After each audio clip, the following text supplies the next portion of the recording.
human rights versus big business. Formula One is back in Bahrain with the Grand Prix set to go ahead despite the protests. So, will the event bring unity to the kingdom, as the organisers claim? Or are they simply putting money over morality? This is Inside Story.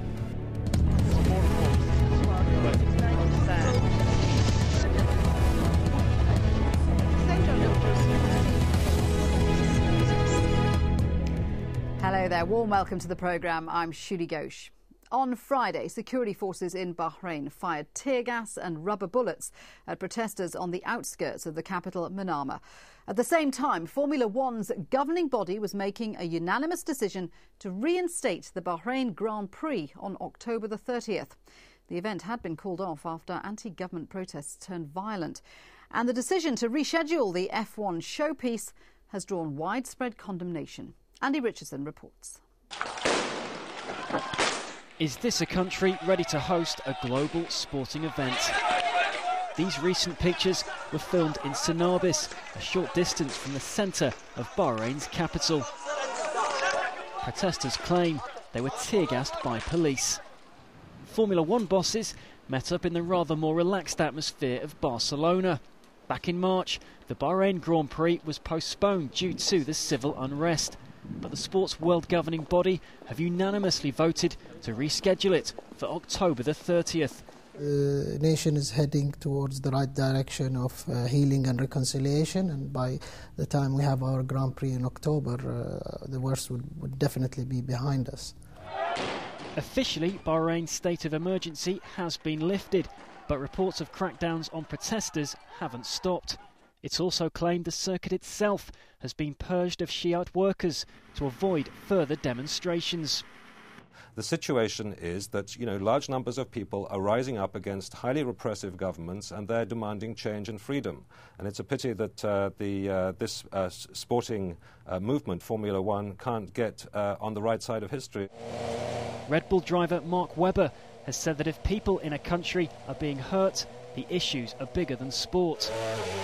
And more practically, many teams now face an already long season being extended even further. You've got teams that are absolutely worn out. It goes into December when you're building the new cars for the 2012 season. So you're stretching it so far that fatigue could obviously take place, and team members get too tired and mistakes are made during races. Formula One has to do some serious thinking about this. There's potentially a lot of brand damage that could be done, but quite frankly, Bahrain needs Formula One more than Formula One needs Bahrain. Whether this decision was a mistake, the world of F1 and beyond will be able to make that judgment soon enough. Andy Richardson, Al Jazeera. So a lot to discuss. Let me introduce my three guests. In Geneva, Mariam Al-Khawaja, the head of foreign relations at the Bahrain Centre for Human Rights. In Cairo, Mohammed Shetter, he's the editor of Auto Arabia magazine. And in Boston, Dr. Mansour Al-Uraid, the chairman of the Gulf Council for Foreign Relations. Welcome to all of you. Let me start with you, Mohammed. Why do you think this race is going ahead? Is this just about big business? Well, I mean, motorsport is a big business, and Bernie Ecclestone, the chief of Formula One management, has been leading this business for very successfully for quite some decades now, and I think it's all about business and money. I mean, we know that if any country refuses for what reason soever not to stage a Formula One race, that this would be considered a breach of contract, and that there would be very high fees which they would need to pay to the Formula One organisers. And at the same time, the fees which the countries usually pay to Mr. Ecclestone, I mean, some estimations regarding the Bahrain Grand Prix say it's around 30 million pounds.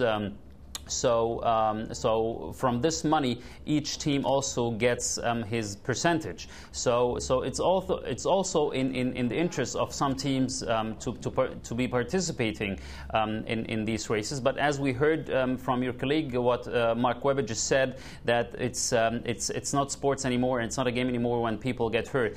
Okay, Mohammed, let me just give you the governing body's justification for this. The FIA says it believes reinstating the Grand Prix will help unite Bahrain.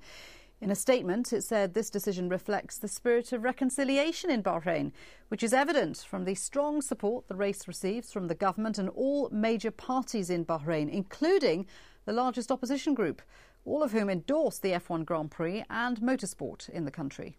Well, actually, for some strange reason, this is what I read from some opposition parties as well in the Bahrain. Actually, it's a good thing. I mean, if the opposition parties in Bahrain themselves they say that the race will be able to unify the different positions and the different parties, this is a very good thing. And they also said that this will be a measure of pressure against the Bahraini government, so that they would fulfill their demands. So, if it's a good thing for the internal situation in Bahrain, why not? But at the same time, we know that other teams, Formula One teams like Red Bull, for example, or even McLaren, they said other things. Like, for example, Red Bull said Red Bull Racing has acknowledged the FIA World Motorsport Council's decision to go ahead with the 2011 Bahrain Grand Prix, but they also said they will go through the correct channels and discuss this decision within the appropriate forums with the other F1 teams and our fellow FOTA members. And this is also the same, almost the same what the McLaren spokesman said today. So on this, and in addition to that, for example, BBC, which is sending some reporters, which will be sending some reporters as they are covering the Formula One championship this year to Bahrain, they will probably be sending their journalists and team members to hostile training, just in case anything goes wrong. So the situation is very tense. And it's not very clear yet. I hope that Bahrain will get. Well, let's dissect some of what you've said as we go on through the programme. I just wanted to pick one point up with Mariam about whether this event could in any way be a good thing for Bahrain. What are human rights campaigners saying? Well, I think that there's a lot of talk about unity and unifying people and bringing people together through Formula One. The problem in Bahrain isn't between the people. It's the government cracking down on peaceful protesters. So why is the talk all about unity to begin with? It's about massive human rights violations, hundreds of people in prisons, torture, people being attacked while they're protesting peacefully on the streets. We've already had 2 funeral processions yesterday and the day before. So I don't think the talk here should be about whether it's going to bring the Bahraini people together. It's about whether the government is going to stop killing people and torturing people. Well, Al-Wafaq, the main opposition party, has welcomed the move, hasn't it? Well, Al-Wafaq has welcomed the move, but the people on the streets haven't. And I think one of the things that shows this very well is the picture that some of the protesters made and put out on Twitter, which says, thank you to the F1 for something to the sort of racing over our protesters. And I think that picture really brings forth the opinion of the people on the street of what the F1 has done to them. Mansour, let me get your view there. Do you think it's right to stage such a huge sporting event in a country that has been the centre of these pro-reform protests? Look, thank you. I mean, it's not a question whether it's right or wrong. I mean, it's going ahead.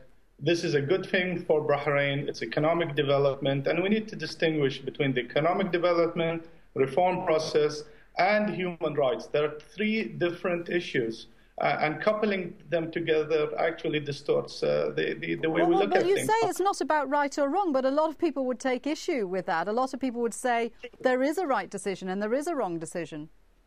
The decision has been taken on the basis that the government of Bahrain sees this as an important thing for economic development. It has also been supported by the opposition party, which was the biggest opposition party in parliament. And also, given that there is a dialogue in process that will start, and we would hope that all the parameters of this dialogue would be successful to conclude a positive result. Human rights is a different issue. Human rights is a legal process. And of course, any breach of human rights, the legal process must take its course. Now, coupling all these 3 together actually distorts the fact on the ground. OK, let's just remind our viewers of some of the key events of the past few months in Bahrain. The protests were led by members of the majority Shia population who want more political rights in the Sunni-ruled kingdom. Now, the unrest began on February the 14th. Thousands of protesters gathered in the capital's Pearl roundabout. Several days later, the Bahraini police stormed the roundabout. At least 7 people were killed. Later that month, as a concession, the king released a number of political prisoners, including prominent Shia opposition figure Hassan Mushaima. But the unrest continued. In March, 1,000 Saudi troops and 500 UAE police officers were deployed in Bahrain. On March the 15th, Bahrain declared martial law. Bahraini forces cracked down hard on protesters, demolishing Pearl roundabout and banning all public gatherings. In April, the Bahraini government announced it was dissolving Al-Wafaq, the main Shiite opposition party. In May, the king called for talks on reform with all parties. At least 30 people have died in the protests, most of them Shiites. And on June the 1st, Bahrain lifted the state of emergency, but 21 opposition figures are on military trial for seeking to overthrow the system. Mansour, you're saying that, human rights is a separate issue, but the criticism that is being levelled at the Grand Prix organisers is that by rescheduling the event to take place in Bahrain, that is an endorsement of the kind of repressive tactics which are being used by the Bahraini government. No, I disagree. You shouldn't link it to endorsement or non-endorsement. As I said, listen, human rights is a legal process, and if there is any breach of human rights, whether from the police, whether from the opposition, that is a legal process, and the reference, Al-Khawaja knows that very well. But Mohammed has made the point that the sponsors are uneasy about this and some of the teams are uneasy about this. It may be that some of those who are supposed to take part in this event end up not doing so. That's fine. Everybody is not at ease. This is not the point we're talking. One of the important elements, you see, that Bahrain is currently it's not a revolution, it's a reform process. And anybody that can support or help that reform process is positive. Now, contribution of the Formula 1 will add to that. Of course, there are people, Samiz. you cannot have everybody thinking... How will it add to that? What will it do? Add to that, because it will help the economic activity in Bahrain. It will help the hotels. It will help the businesses. A lot of people are working in these hotels. A lot of Bahraini families are working in these hotels and will benefit economically. One of the most important bases of, if you want to call them the reform process or the revolutions you saw in Egypt, the basis of it was economic. That is the main objective. So anything that supports economic development of Bahrain is a support and is positive. Mariam, do you agree with that? It's a huge economic boost to Bahrain, isn't it? It's going to create thousands of jobs and contribute something like $500 million to the economy. I think that, first of all, it's very important to point out that I would disagree with the way that you formed or the way you said things happened in Bahrain, because it wasn't a Shia-led revolution or an uprising to get more political involvement, but rather it was a group of people they said that this has nothing to do with religion or political motives, but it has to do with reforms and human rights and freedoms. So it wasn't about Sunni Shia, and I think we need to make that very clear. But when it comes to the whole economy versus human rights, how can you not use economy to put pressure on human rights violators to stop their human rights violations, to preserve human rights in a country? If there is no economical pressure, what kind of message are we sending to governments around the world? Are we telling Gaddafi that we will allow him to have economic prosperity even if he's killing people? Are we going to tell Bashar al-Assad that we're going to allow him to host a sporting event even though he's killing people? It doesn't work that way. You have to use the economy. You have to use other forms of pressure on these governments to make sure that they stop violating human rights. OK, just a quick point about the Shia-Sunni thing. we were certainly, not suggesting there's a religious divide, but it is the case, isn't it, that Shia members of staff have been removed from their jobs, and certainly people working, or Shias working at the racing circuit, apparently have been removed from their jobs to prevent any risk of protest while this event goes ahead. Well, definitely. I mean, the uprising started out as being a unity between different sects in the country. It was the government that actually drove it into a sectarian divide, and they made sure that their crackdown mostly targeted Shia so that they can send out the message that this is a Sunni versus Shia issue. And that's why more than 1,300 people have been fired from their jobs. There are a number of people at the F1 who worked at the F1 who were beaten, who were arrested, and some of them who have been fired from their job as well. And we have more than 1,000 people, political prisoners in Bahrain, in prison today. Okay. Mohammed, you were talking earlier about the possible reaction of teams and sponsors. At the end of the day, those parties stand to make a lot of money if the Grand Prix goes ahead. So do you think there's a chance that some of them may decide to pull out? Well, like I said earlier, I think it's the motorsport in general and Formula One in specific is a pure money-making machine for everybody involved, for the media, for the Formula One drivers, for the Formula One teams, for the organisers, of course, and also for the hosts, for the racing circuits around the world. So I think everyone will have a very much a large interest in having this race, and even though some teams are now saying other comments like they don't agree with the decision and things like that. At the end of the day, teams are very much looking after their own interest. For example, the first Formula One race in 2004 was staged in 2004 in Bahrain, and since then the Formula One teams really didn't do much effort in promoting and raise the public awareness and also the media awareness about Formula One in the region. So I don't think that that some of the teams which are now against staging the race in Bahrain are really that keen on that just because of the human rights situation. I think I think a lot of companies and a lot of teams are also concerned about the financial background of such a commitment, and also the large companies involved in this circuit in this Formula One championship, like for example the big names like Mercedes or Infiniti or all the other names. Of course, they're very cautious about their name being involved, possibly involved in any other clashes in next October. So I think we should give Bahrain the chance to host this Formula One race. In case anything goes wrong, you can still cancel a race just a few days or a few weeks before it. But I think we should give them the chance. And even when the opposition parties agreed and said this might be a good pressure tool against the government, then why shouldn't we use it? I mean, or why shouldn't they use it? So if they agree with staging the Formula One, this is even better. And if anything happens, like you just mentioned, they fired people from the Formula One circuit. I mean, there are hundreds of people working at the Formula One circuit in Bahrain. I don't know if the problem is, Mohammed, really that when things like this are made public, the fact that people are being fired already, or that peace has been brought back to Bahrain because Saudi troops have come in and the government has cracked down on protesters, isn't the fear that those kind of strategies will taint anyone who now takes part in the Grand Prix in Bahrain? They will be seen as complicit with this, and it will greatly tarnish their image.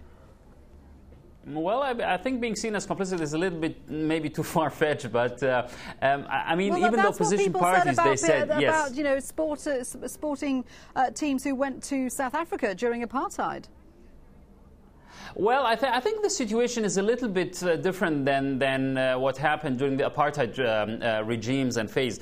Let's, for example, take what's happening in Egypt since the uprising in Egypt. I mean, we have now severe economical problems in Egypt. I mean, we should also never, like Mansour said in his statement, we should not forget the economic situation. I think the economic situation is extremely important. I mean, if you have to find a healthy balance between human rights, of course, and economic situation. I mean, it doesn't make sense to ruin your economy just to prove your points or to give some minorities some more rights. I mean, I'm not saying you shouldn't give them the rights, but you should have a very, very good balance between both of them and not destroy your. I mean, what actually happened in Egypt over the past few weeks is that we actually destroyed the economy, literally, you know. So I think the Bahrainis have the right to save their country and, of course, to do a lot of improvements and developments and reforms to the human rights situation. Mansour, let's talk about security. Do you think that security for the teams taking part in the Grand Prix can be guaranteed? We see the experience of Egypt, the economic difficulties, and he also knows that Egypt has also asked support from the GCC, because this balance of reform process or a revolution, which was in Egypt, with respect to economic development, needs to be looked at very carefully. And of course, the Egyptians have seen that experience. The other point I would like to raise is for Al-Khawaja. You see, Bahrain is not Egypt. Bahrain is not Libya. Bahrain is part of the GCC countries. Bahrain are monarchs. And therefore, to look at Bahrain or the GCC countries in the same light as you do for Egypt or Libya is a distorted way of looking at things. It will not conclude positive results for the Bahrain reform process. And therefore, it is not a revolution. It doesn't have the elements of a revolution. OK, well, let's bring Mariam in on that and ask her directly. Is there a reform process taking place in Bahrain?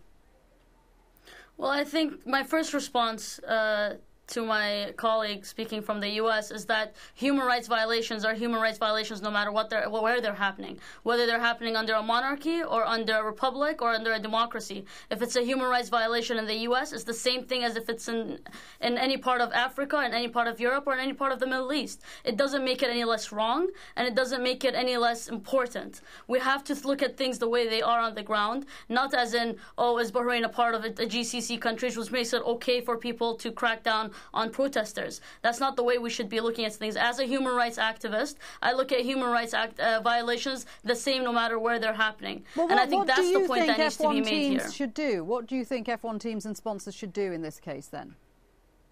Well, I think that there should be a very strong message sent to governments like Bahrain that if you commit human rights violations, the international community will not stand silent. I mean, one of the biggest issues we're having in Bahrain right now is that the Bahrainis feel like they've been abandoned by the international community. Because Bahrain is a part of the GCC, because Saudi Arabia and Bahrain have leverage, especially with the Western countries, the Western countries have chosen to some extent become completely silent on the atrocities and the human rights violations taking place in Bahrain. And bringing the F1 to Bahrain is actually, like you said, a type of endorsement to what's happening. And I think that's why it's very important for these teams, even if they are going to participate because they have a legal obligation to do so, for them to make a very clear standing that they are not happy with this and that they do understand that there are human rights violations happening in the country. What about the points that the other guests have made, that you can't ignore the economic situation in Bahrain, and this will greatly add to the country's economic development and the problems of unemployment? I think the first question that needs to be asked here is, into whose pockets is the money going? The money that's being brought in from the F1, into whose pockets is it going? Who does it serve best? Is it really the people of Bahrain? Second of all, when you have more than 1,000 people fired from their jobs in what Bahrainis are now calling the hunger campaign unleashed by the Bahraini government, so that families barely can make it to the end of the month to buy food for their families, I think there needs to be a serious question mark about, is this really going to help the Bahraini economy? The people who are sitting at home and can't make ends meet, what is the F1 going to do for them? I think it would be the wrong message from the Formula One teams if they would abandon the race, because if they abandon the race and abandon participating in Bahrain, I think they will be abandon the Bahraini people as well, because you were just asking who is benefiting from this race. Everybody involved is benefiting from this race. The hotels are benefiting from this race. The restaurants in Bahrain are benefiting from this race. Gulf Air is benefiting from this race. Everybody involved is benefiting from this race. And like we had in Egypt, the protesters, they have families and they have friends, and all these people who did not go to the protests and do want to go to their jobs. If this Formula One race will not take place, then they will have no job to go to. Okay, well, we wait to see if the government in Bahrain actually does undertake political reforms as promised. Thank you very much indeed to our guests, Mariam Al-Khawaja, Mohammed Shetta and Mansour Al-Arayed. And thank you for joining us on this edition of Inside Story. We do welcome your comments.